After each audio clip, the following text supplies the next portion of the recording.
Unable to shake decades of suspicion for the brutal 1960 murder of a 25-year-old beauty queen from South Texas, former Catholic priest John Feit will face trial in September when the last pieces of prosecution evidence arrive. At a brief hearing in Hidalgo County on July 19th, state prosecutors and defense attorneys for the 84-year-old former priest agreed to a plan to begin searching for jurors.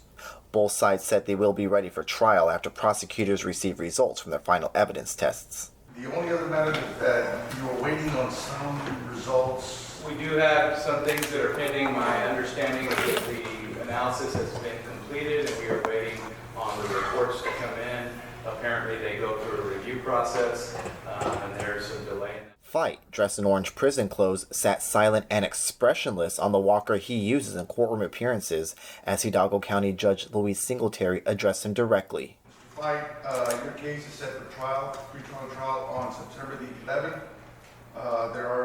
The process of selecting a jury will begin that week, and then we will commence with the trial immediately thereafter.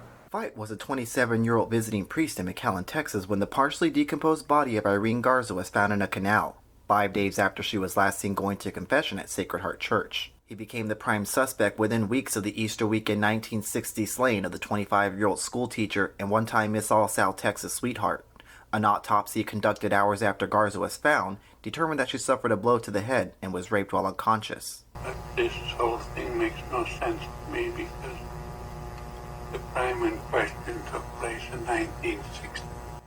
There's no statute of limitations I on understand that. that sort of crime. Yeah. Yeah. So, A grand jury returned a first-degree murder indictment against Feit in February 2016.